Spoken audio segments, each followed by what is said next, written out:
La primera primavera masovera del nostre obligat confinament. Com aquella donzella abans que el drac apareguera.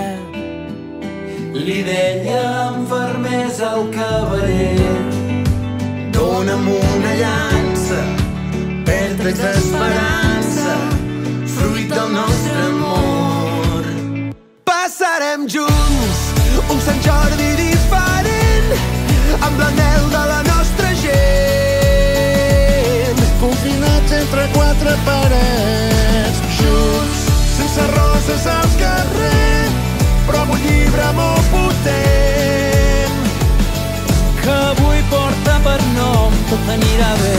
Cal confiar i no perdre mai l'esperança. Un nou demà es construeix sempre a certa distància. Des del present, poder-ne ser conscient. Serà el moment d'actuar ben diferent. llargues hores d'incertesa